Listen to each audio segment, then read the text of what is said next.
Sí, muy buenas tardes a todos ustedes, a todo el auditorio que nos está acompañando este día.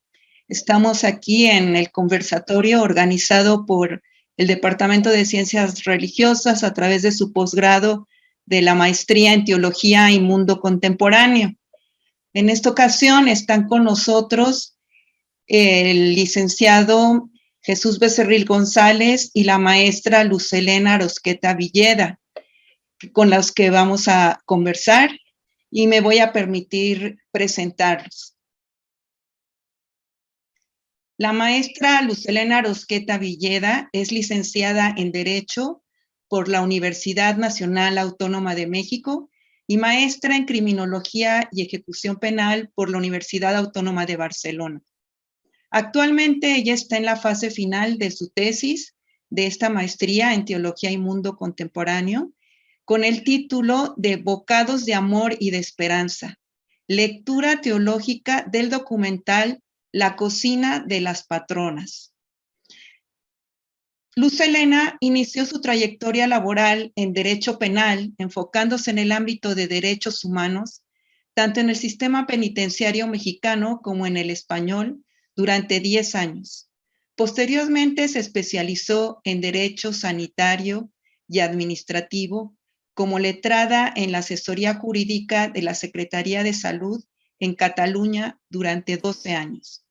A la par, ante la inquietud de actuar y dar respuesta a la injusticia y desesperanza vivida en las prisiones y la movilidad humana, desde el año 2008 realizó diversos cursos en teología, algunos de ellos en el Centro de Estudios Cristianismo y Justicia, en el Centro Borja, ambos en Barcelona, así como en el programa de formación continua online de la Escuela de Teología y Ministerio del Boston College.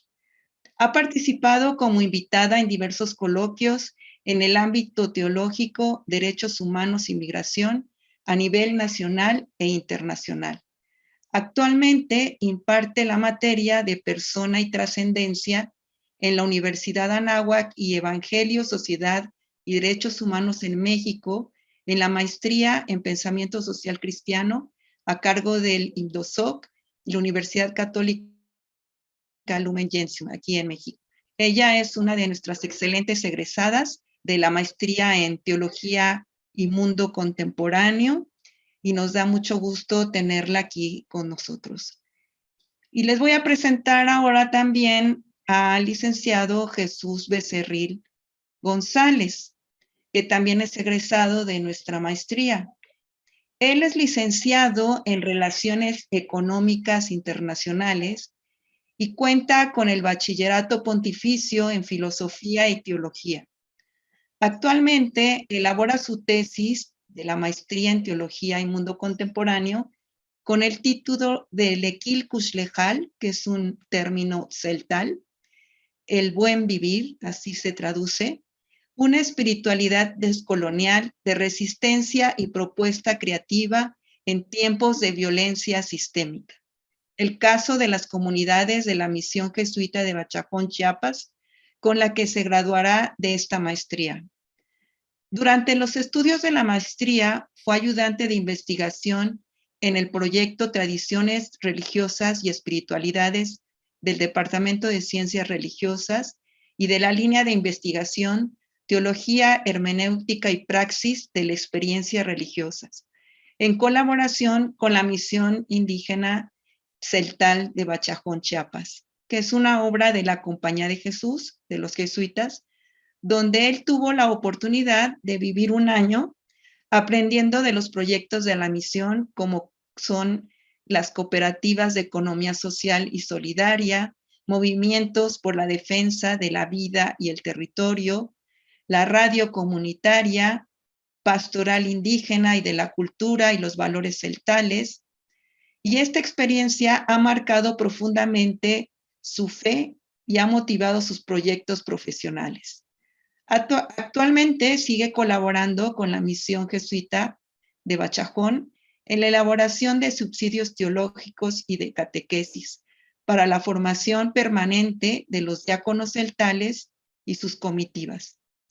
Él fue seleccionado para ser parte del movimiento internacional de economía de Francisco, que es un movimiento del Vaticano organizado, proyectado por el Papa Francisco, y actualmente es miembro de la Red Latinoamericana de la Economía de Francisco, movimiento del Dicasterio para el Desarrollo Humano Integral, que trabaja en experiencias de economías alternativas desde los márgenes y periferias sociales.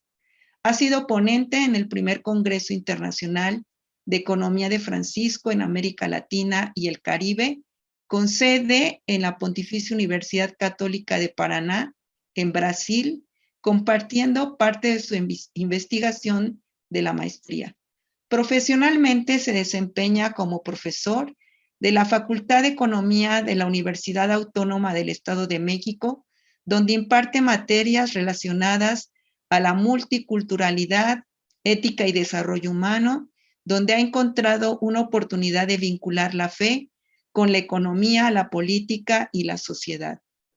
Pues están aquí con nosotros y pues quisiera preguntarles a Jesús y a Luz Helena, ¿en qué les ha aportado la maestría ahora que ustedes están ya dando clases, estos estudios que ustedes recibieron en el posgrado, cómo han contribuido en su profesión?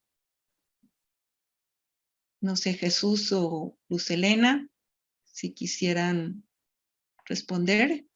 Muchas gracias, Crista, y saludo con mucho gusto a nuestra audiencia, a ti y a ustedes que han querido escuchar este conversatorio para ser parte de esta maestría. En lo personal ha sido una maestría que ha cambiado mi experiencia de fe. Es una maestría que también me permite o me ha permitido entrar en diálogo con el mundo actual, un mundo marcado profundamente por una crisis y llena de violencia, muchas veces de sinsentido y desesperanza.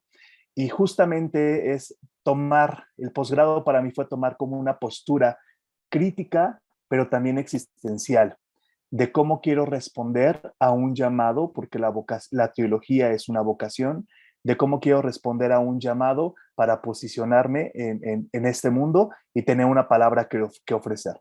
Entonces, bueno, pues a través de la gran calidad de las y los profesores del departamento, pude expandir mis horizontes, abrirme a otras hermenéuticas, a otras ciencias que dialogan sin miedo con la fe para poder tejer diálogos comunitarios, una palabra compartida. Y sobre todo también una experiencia que me gustó muchísimo es haber recogido parte de las experiencias y de los conocimientos de mis compañeros y compañeras. Ha sido una maestría maravillosa donde hacemos grupos con personas que tienen diferentes formaciones, diferentes perspectivas y nos une la fe. Nos une la fe, nos une el querer dar una palabra, el querer poner en diálogo, este esfuerzo continuo de encontrar sentido en un mundo que parece que no lo tiene. Creo que es una maravillosa oportunidad también de sabernos iglesia y de tejer nuevas formas de ser iglesia. Y bueno, pues profesionalmente la calidad de la Universidad Iberoamericana y del posgrado de la maestría en Teología del Mundo Contemporáneo me ha permitido encontrar diálogo con la ciencia y proyectos alternativos de investigación. Entonces, estoy muy feliz de compartir mi experiencia con ustedes. Muchas gracias, Jesús. Luz Helena, si nos escuchas. Sí, por supuesto. Muy buenas tardes a todos. Entre buenas tardes, buenas noches. Gracias, Crista, gracias, Jesús. Me encanta también estar contigo en este espacio, compartirlo. Y todos los que nos están escuchando. Y bueno, la verdad es que escuchando a Jesús iba pensando, decía, ¿qué razón tiene?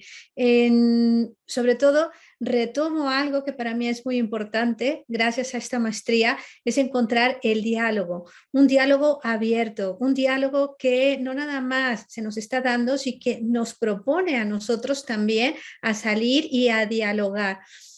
¿Qué es lo más importante? Simplemente ahora que la doctora Crista estaba haciendo una presentación de nosotros, creo que aquí también se pueden dar cuenta cómo es de que independientemente de alguna carrera que hubiéramos tenido, algo que hay, es combinarlo, es poder ir enriqueciendo aquello que nosotros hemos estudiado en algún momento desde inicio para darle como una mayor proyección, porque de hecho en mi caso en particular, que estudié Derecho, ciertamente toda mi vida he estado enfocada a la búsqueda, la protección, salvaguarda de los derechos humanos. Eso siempre ha sido mi motivo, ¿no? Desde el inicio. Por eso me dediqué a derecho penal justamente y criminología. Entonces, estando en las prisiones, después también mucho en migración, me doy cuenta que eso nunca lo he dejado atrás. Está y me acompaña. Y esto ha sido gracias también a la maestría. Es también poder poner mi fe, pero al servicio de los otros de una manera real, de una manera práctica.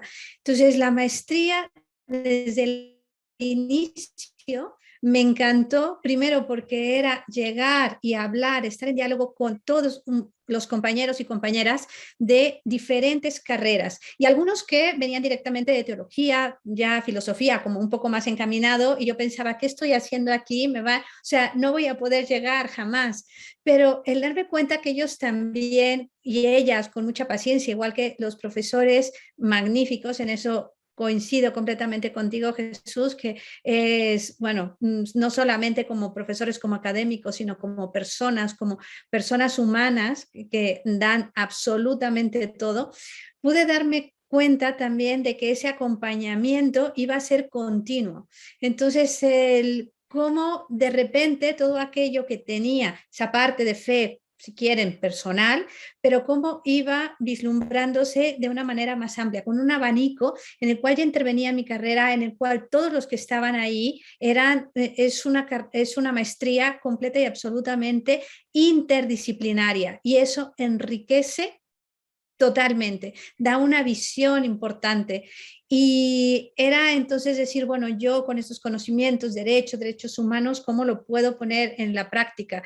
Y justo pues desde aquí ha salido también los trabajos que siempre quería cambiarle y al final acababa, que era ética, muy bien, voy a abrir, no, ética y derechos humanos, ética, migración, ética, pero ha sido, y materias también, asignaturas que de verdad a los que nos están escuchando, asignaturas que pensaba que no podía llegar al principio a poder entender y después eran completa y absolutamente apasionantes, ¿no? Una de ellas justamente era el combinar, porque al principio decía, ¿cómo se va a combinar eso? Cine, teología, comida. O sea, decía, ¿cómo vamos a hacer esto? ¿No? Entonces, bueno, pues realmente es una maestría que tiene absolutamente todo y en el campo que preguntaba directamente la doctora Crista, ámbito profesional, pues aquí está, ¿no? O sea, yo es dar ahora también a los universitarios y en maestría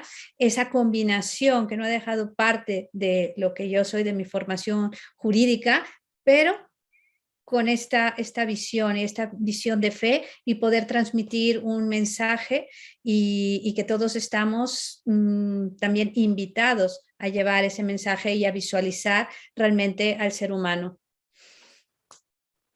Muchas gracias Luz Helena, muchas gracias Jesús por compartirnos su experiencia, todo lo que ustedes han aprovechado, cómo se han enriquecido de esta experiencia de estar en este posgrado y también pues cómo ustedes también han enriquecido a todos los demás alumnos con sus reflexiones, con su ejemplo, con su tenacidad, cómo ustedes son unos excelentes estudiantes y cómo también sus mismos compañeros y también los profesores los recordamos con mucho cariño, con mucha admiración y pues seguimos aquí unidos pues para también compartir con todos los que nos están escuchando. Pues muchísimas gracias. Pues como les decía en este conversatorio, ellos están haciendo sus trabajos de tesis y tuvieron la oportunidad de participar en un concurso que organizó la Dirección de Investigación y Posgrado que se llamó Comunico mi tesis. Ese Comunico mi tesis era un concurso con un reto de poder comunicar toda su reflexión, todo su trabajo de investigación entre 5 minutos y 6 minutos. Era todo un reto para poder comunicar con palabras accesibles, toda una investigación de varios semestres, ¿sí? Y también de la experiencia que han tenido en la maestría.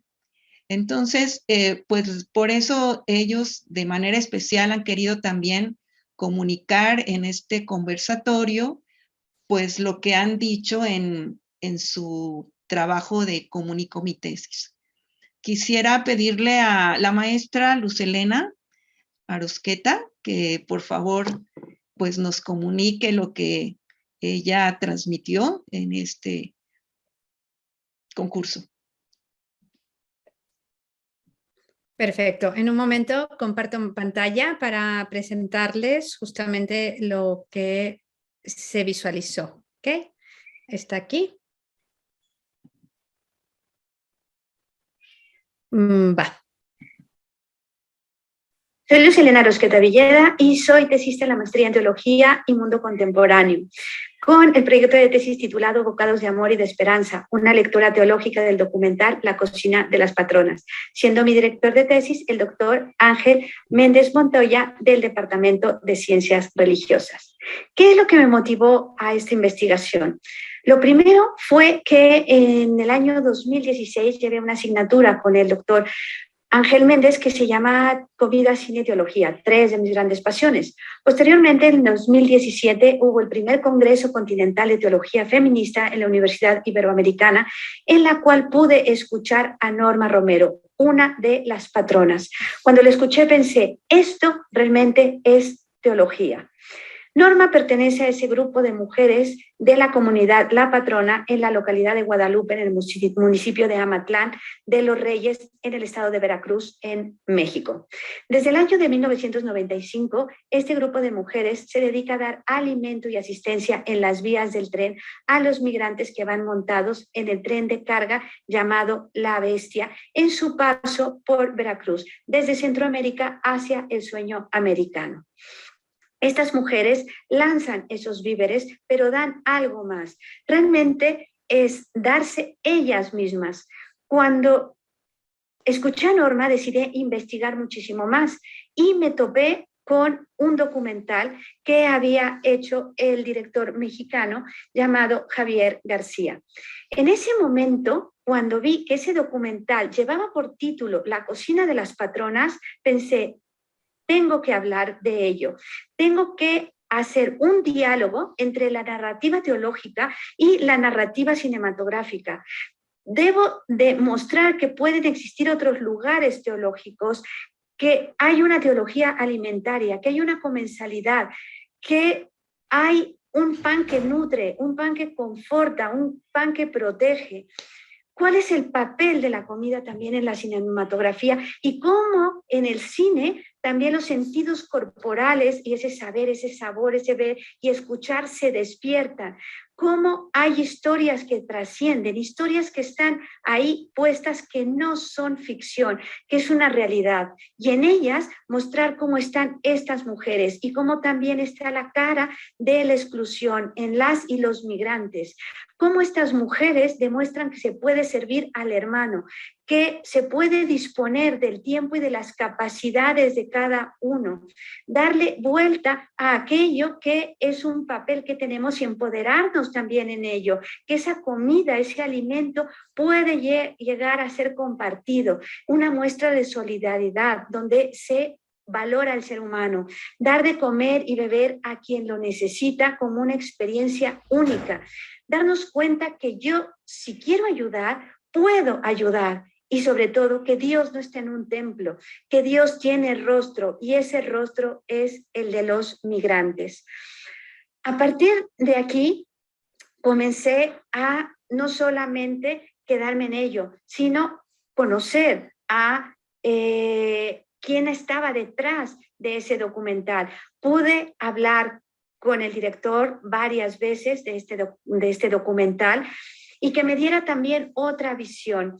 Pero en esa visión siempre llegábamos al mismo punto. Él no veía la teológica, yo veía la teológica.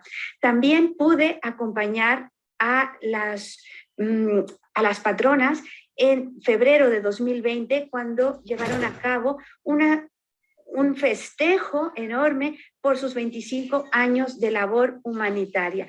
Un festejo en el cual pude compartir con ellas, pude estar en esa comida y pude también estar en esos rieles donde ellas dan ese amor. ¿Para qué esta investigación? Porque actualmente la teología precisa de estar en comunicación con otros ámbitos del saber, acorde a las circunstancias contemporáneas. Es una oportunidad de recurrir a un nuevo lenguaje, una expresión diferente que permita suscitar una reflexión teológica alternativa. ¿Qué es lo que hace que un lenguaje como el del cine, en particular el de la cocina de las patronas, provoque un diálogo con la teología que abra la posibilidad de pensar el cine también como un lugar de encuentro? Muchísimas gracias. Muchísimas gracias. Gracias a ustedes. Elena. Pues efectivamente este es un trabajo que presentó y pues si quieres comentar algo más, Luz Helena, sobre este trabajo, Jesús, si le quieres hacer alguna pregunta a Luz Helena. No, pues agradecer profundamente cómo eres capaz de unir seguramente tus pasiones, seguramente tus intereses y tus búsquedas, y sobre todo poner un sentido que es el oído y el corazón a una de las realidades más fuertes y más demandantes actualmente, que es la migración. Y no solamente desde quienes la viven, la padecen y la resisten, sino desde quienes generosamente ofrecen alimento. Y me encanta cómo lo presentas como, pues, como un banquete también, ¿no? Como un banquete incluso mesiánico, donde son otras eucaristías, las otras eucaristías también que en este mundo ofrecen verdadera salvación. Me encanta. Muchas gracias, Luz Helena. Muchas gracias, perdón, pero es que el estar en vivo tiene lo suyo. Tengo aquí al perro que intento calmarlo, que no esté, y bueno, que se escuche, lo siento mucho. Pero bueno, estas son las cuestiones de Zoom, estar aquí.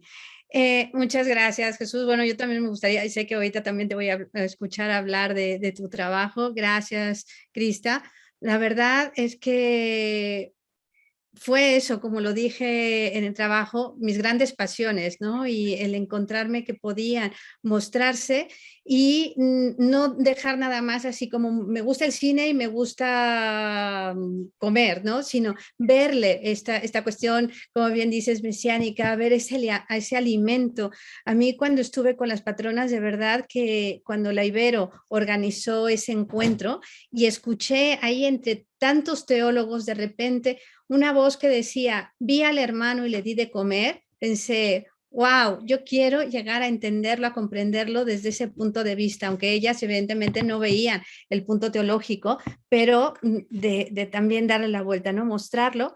Y como decía, claro, en esta maestría es que tienes toda esa posibilidad y mucho más, ¿no? No nada más en algo muy específico. Entonces aquí también era ver, decir, cómo algo tan cotidiano como es esto, la comida, algo tan cotidiano como es el cine, puede mostrar esa cara, ¿no? Ese rostro de Dios. Ahora que estaba escuchando, también, bueno, claro, como decía Crista, teníamos que hacerlo en pocos minutos, grabar una y otra vez. Y había cosas que en el momento que dije, Dios no está en un templo, o sea, aquí agregaría algo que me faltó decir, no solamente está en un templo, ¿no? Está en ese rostro de el otro, del hermano, y gracias a esta maestría, pues he llegado a verlo, a visualizarlo y a hacer de mi vida realmente un compromiso. Y bueno, hasta aquí. Luz Helena, pues muchas gracias por compartirnos tu fe, tus reflexiones, esta profundidad con la que hablas. Efectivamente, sí, no está solamente en un templo físico, sino en un templo que somos nosotros, ¿no? Cada uno de nosotros. Era ver ahí en cada una de las patronas, pues ese compartir, ¿no? Ese Jesús presente, ese Dios que se abaja, que es débil, que está con nosotros, que está ahí y que sigue teniéndonos la mano, ¿no? A pesar de toda tanta dificultad, tanto sufrimiento, ahora que estamos en esta guerra que también pues nos toca, ¿no? O sea, porque vemos hermanos sufrir y sin embargo ahí hay solidaridad, hay personas que acogen a tantos migrantes de Ucrania y como vemos, pues la migración es un tema al día, ¿no? Y hay sufrimiento porque la gente deja sus casas, deja lo que más quiere, donde ha vivido el amor, el cariño, deja sus familias y no sabes lo que va a pasar, ¿no? Muchos a lo mejor ya no los van a volver a ver, ¿no? Y sin embargo, se encuentran con otra familia, se encuentran con esta familia de las patronas, con estas hermanas que los acogen, que les brindan cariño y que les brindan energía para seguir adelante, ¿no? Y esa es la Eucaristía, ¿no? El pan para el camino y que sigamos adelante, sigamos dando esperanza. Pues muchísimas gracias, Luz Helena. Pasamos entonces a escuchar a Jesús, que también tiene un proyecto pues muy esperanzador.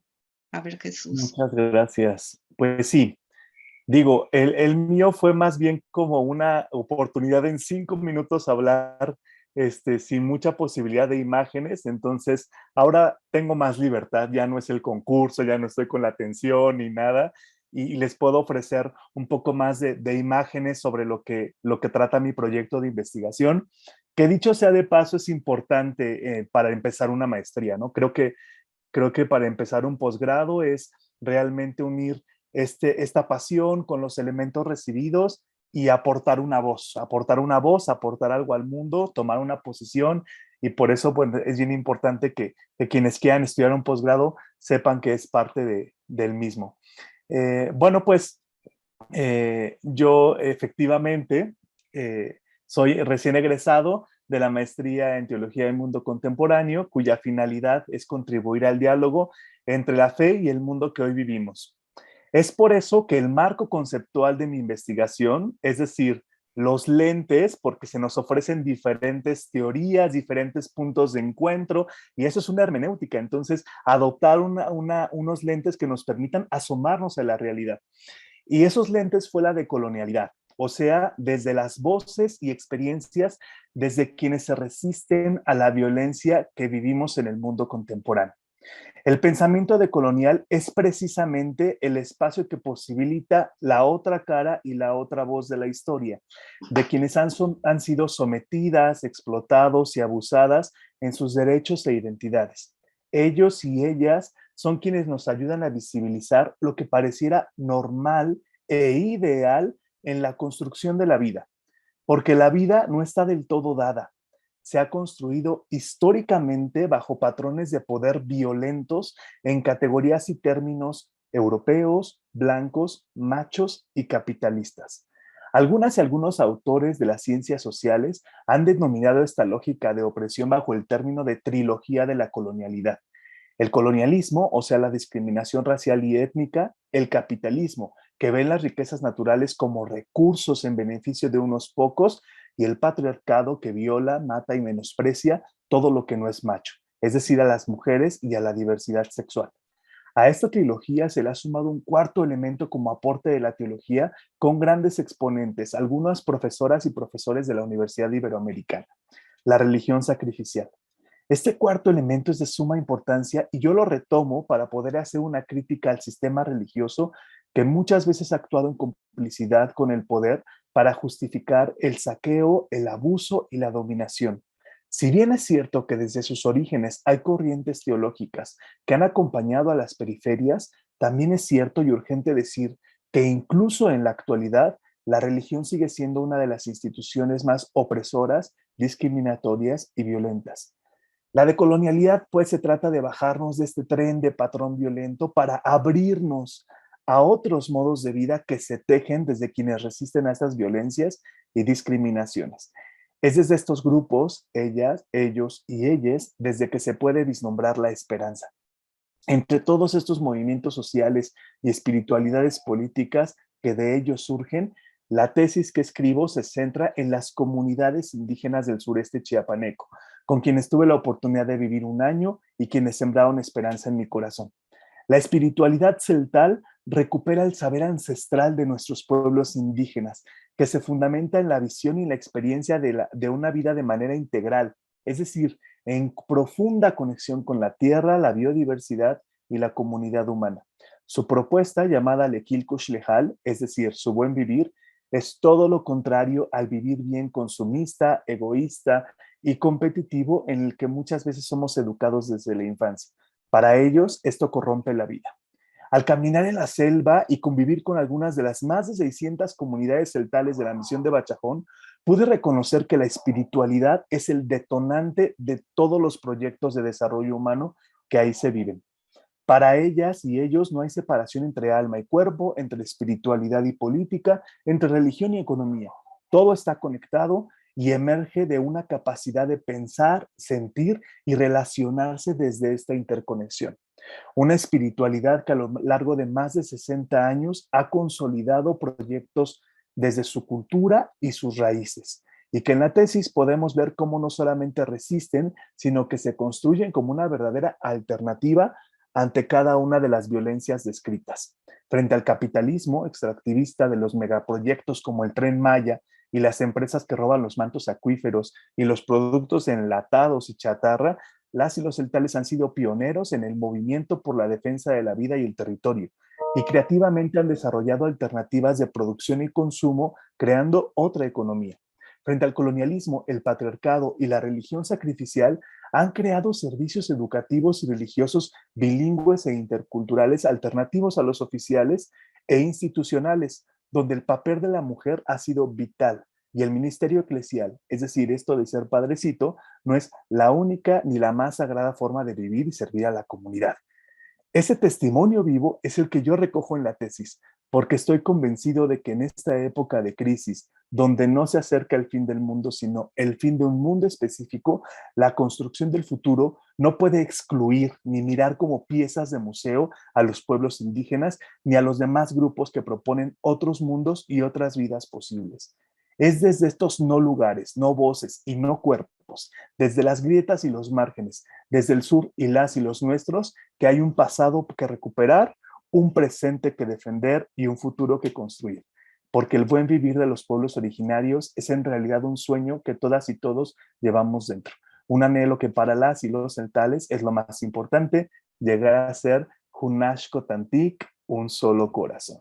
Y bueno, pues aquí vemos algunas de las imágenes, ¿no? De los movimientos que tienen, que luchan por la vida, por la defensa de sus territorios, algunas frases importantes que para ellos es recoger y recuperar el camino ancestral, ¿no? O sea, qué valioso es eso, recuperar el valor de los ancestros y defender la tierra, la vida, juntas y juntos. Y eso es una espiritualidad muy, muy conectada, ¿no? Y termino con una frase del Papa Francisco, que ese tipo de espiritualidades nos recuerdan que el centro son las nuevas periferias. Es decir, el pensamiento teológico tiene que mirar hacia las periferias porque ellas constituyen un punto de encuentro que el Señor ha elegido en el misterio de la encarnación específicamente. Entonces, pues muchas gracias.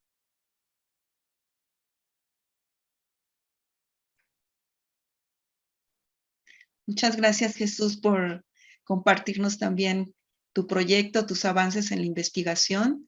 Muy interesante, muy importante lo que nos aportan estas comunidades celtales, su buen vivir, que quieren compartirnos, el hacernos ver que pues no somos algo aislado, sino que estamos todos interconectados, que convivimos con los otros seres vivos, con nuestra madre tierra, con el sol, la luna, el agua, o sea, todo está unido y que pues esta espiritualidad que es integral, pues nos ayuda, ¿no? A vivir mejor en el mundo, a dar esperanza, a compartir, a fijarnos en cualquier ser vivo, por más pequeño que sea, y a escucharlo, escuchar la voz del viento, escuchar la voz de nuestro corazón, escuchar a cada uno de los miembros, por más pequeño que sea, o sea, tiene algo que decir.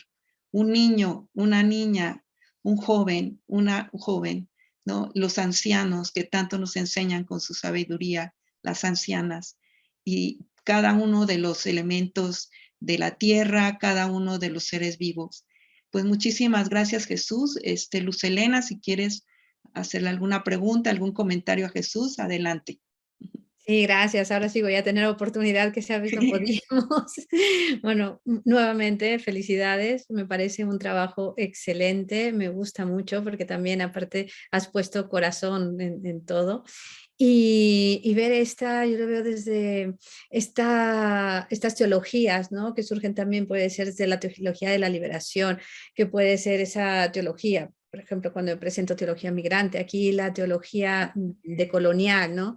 De encontrar cómo hay también poder discernir sobre, pongámoslo entre comillas, otras realidades, ¿no? Y otras sabidurías, como bien lo has dicho y ahora lo ha mencionado la doctora Crista, de encontrar qué hay, qué está ahí, qué es lo que cobra sentido el actuar, lo que tú conviviste con ellos y lo que estás plasmando de estos conceptos teológicos que son importantes para poder fundamentar el visibilizar a aquel que hemos y aquella que hemos invisibilizado, como excluido, basurizado. Esto que mencionas de este presupuesto de colonial es realmente poder denunciar estas estructuras de opresión. Yo aquí sí hago muchas veces, y eso te lo dejo, pues esto sí lo hago como pregunta, de si el término descolonial y decolonial pueden equipararse. No lo sé porque veo a muchos autores que lo utilizan de una manera indistinta y yo he llegado, pero tú eres el experto más a esta conclusión de que tal vez para mí descolonial es cuando queremos quitar este concepto histórico de la colonia y en cambio ahora ya al decir decolonial es quitar aquello que está oprimiendo, ¿no? O sea, en todos los sentidos, pero ya no como en un mundo ya contemporáneo, o sea, que ese mundo ha dado paso a esa decolonización pero que sigue ahí, ¿no? O sea, es presente el invisibilizar, el tener sometidos también, tal vez ya no en tanto como esa cuestión histórica, pero que seguimos con ello, ¿no? Entonces aquí sí te haría esa pregunta, porque yo lo veo como esta teología decolonial, como una forma pues de resistencia y de intentar bajar, como nos decían Sobrino y Yacuría, poder bajar al pueblo crucificado, ¿no? Al pueblo de la cruz, y aquí es donde veo esta decolonización actual. No sé si voy bien o no. Sí, muchas gracias, Luz Elena. Precisamente yo también tenía muchos conflictos porque ese es uno de los retos cuando queremos empezar a dialogar con la teología y otras disciplinas, y la maestría nos da para eso, ¿no? Entonces, precisamente la teoría decolonial, uno de sus ponentes es Walter Miñolo, y él dice que la acción decolonial es desprendimiento y apertura. Por eso hay un giro descolonizador, porque es el desprenderse de un patrón de dominio para abrirse a las nuevas posibilidades. Entonces, estas dos categorías muy importantes como desprendimiento del patrón de dominio y la apertura a las alternativas fue lo que me hizo conectar con una espiritualidad de resistencia que se desprende continuamente del patrón de dominio y se menciona, pero no solamente son resistencias pasivas, sino que su resistencia se convierte en una espiritualidad que propone y de la que emerge creativamente el Espíritu Santo junto con todas y todas aquellas que están viviendo, porque esto es muy interesante. Para quienes hacen investigación y las publicaciones, esto es reciente, pero estas sabidurías alternativas pues llevan milenios, ¿no? Son milenarias, son un saber que existen y que ahora no es que se les busque dar validez, sino que realmente ellas y ellos, como decía la doctora Crista, nos están ofreciendo, porque no son culturas egoístas, nos están ofreciendo de su sabiduría para poder sanar un poco del mundo herido en el que vivimos. Gracias, Luz Elena, por tus comentarios. Gracias a ti. Tenemos dos ejemplos también de esta colonialidad, ¿no? En lo tuyo y en la migración también. Exactamente. Gracias. Sí, pues tener siempre esa actitud de discernimiento, ¿no? Porque como decías, están otras colonialidades ahí presentes sobre nosotros que a veces somos inconscientes, pero hay que tener ese discernimiento para poder salir y para no caer y no ser sumisos y a veces inclusive llegar a apoyar ciertas injusticias, ¿no? Entonces, pues ahí está también ese pensamiento crítico para poder pues discernir y ser cada día mejores y ofrecer un mundo mejor, ¿no? Una transformación a la sociedad que realmente sea algo comprometido y comprometido con la justicia, ¿no? Un mundo más humano. Pues muchísimas gracias y pues no sé si haya alguna pregunta de parte del auditorio. Tenemos pocos minutos, pero si hubiera alguna pregunta.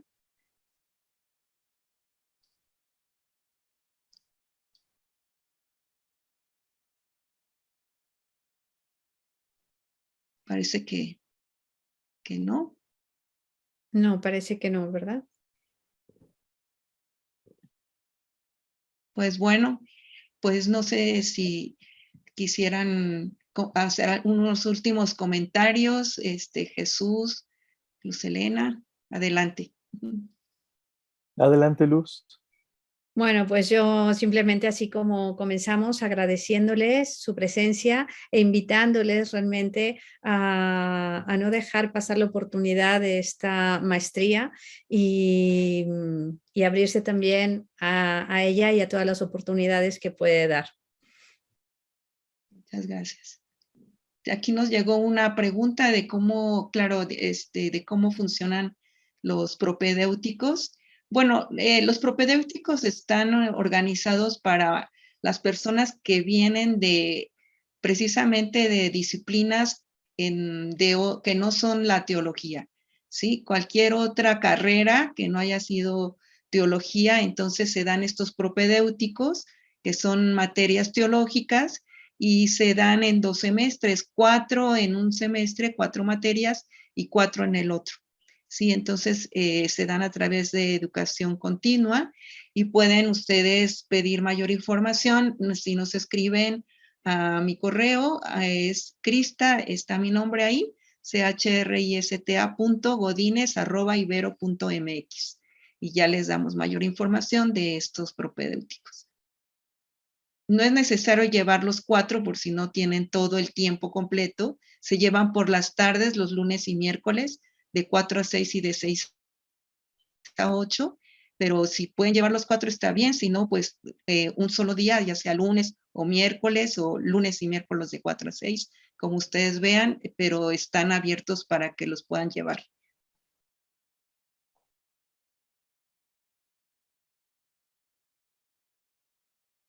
Las opciones de titulación, bueno, las opciones de titulación son tesis, que es lo que están haciendo tanto Luz Helena como Jesús, artículo publicable y examen general de conocimientos. Y luego hay otra pregunta. ¿Cómo puedo preguntar a los ponentes de la maestría en teología? Es que creo que también había hecho una pregunta anterior sobre si se habla sobre espiritualidad basada en San Ignacio de Loyola en la maestría, Crista. Ah, esa no la vi. Bueno, sí se habla tenemos una materia sobre espiritualidad y mundo moderno, y también, bueno, también como estamos en una universidad jesuita, también hay oportunidades de llevar los ejercicios espirituales en la vida diaria, ¿no? Pero sí hay oportunidad de tener acceso a esta espiritualidad ignaciana. ¿Cuándo inicia el semestre? En agosto inicia el semestre y lo mismo en agosto inician los propedéuticos, ¿sí? Pero pueden pedir desde ahora información y los que tengan ya la licenciatura en teología, pues tienen que hacer la solicitud de admisión, también presentar un anteproyecto y les damos una guía para que lo puedan realizar. Y nosotros como consejo técnico revisamos estas solicitudes y el día para revisarlas va a ser el 13 de junio, ¿sí? Y los que ya tengan todos los elementos, pues podrán ingresar en agosto. y los esperamos con mucho gusto. Jesús, si quieres agregar algo Sí. más. Pues solamente gracias a quienes nos vieron, anímense. Es una excelente universidad, es un excelente posgrado. No hay muchos posgrados en teología y puedo decir con franqueza que este es el mejor, abierto, empático, con mucha vida que repartir. Entonces, ojalá se animen. Es un posgrado, aunque no es un programa nacional de calidad, tiene todos los estándares de calidad, ¿no? Entonces, desafortunadamente la teología no es considerada como tal para CONACYT, pero tiene todos los elementos de una maestría de calidad y también los precios son accesibles. Entonces, ojalá se puedan animar y nos dará mucho gusto verles por allá, por la Ibero. Efectivamente, uno de las oportunidades es que los costos son muy accesibles, diferentes al resto de todas las maestrías, y esto precisamente porque es un apoyo que da la Compañía de Jesús a estos programas de teología, tanto la maestría como también en su licenciatura. Pues muchísimas gracias a todos. Muchísimas gracias, Luz Helena, Jesús. Gracias, Crista. Gracias, Jesús. Gracias. Y a todos. Y a Gracias. todos los que han escuchado Y a por todo sus el equipo comentarios. que nos apoyó de Expo Posgrados. Gracias a todos ustedes que nos escucharon y esperamos, como dicen nuestros compañeros, que se animen a estar con nosotros o a estar en alguno de nuestros eventos. Muchas gracias por su atención. Gracias.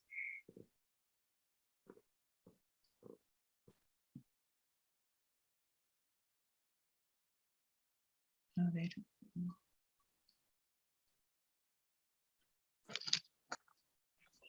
No sé si aquí se pueda poner tu Sí, voy a poner mi correo y se los pasen para que así puedan agendar la entrevista.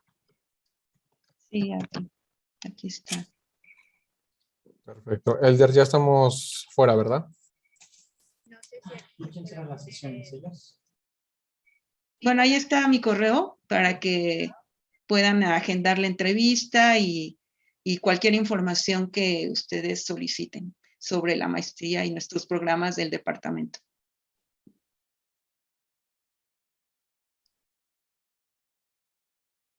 Pues, si gustas poner el póster, en el póster que pusimos está el altar maya.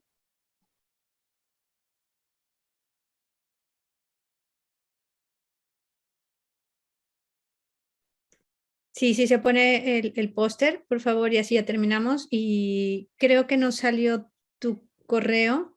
Ah, ¿no? Ah, aquí.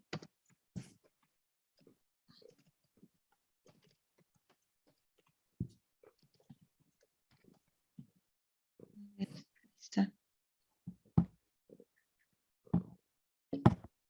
Ah, no, es que ¿a quién le estoy poniendo? ¿Nada más a una persona? Nos decían que el chat solamente funciona para nosotros, entonces es Ah, mejor ya. como decirlo. Sí, Como ya bueno, mi decías, tu nombre correo, ahí está. mi correo electrónico es crista, CHRISTA, .godines@ibero.mx.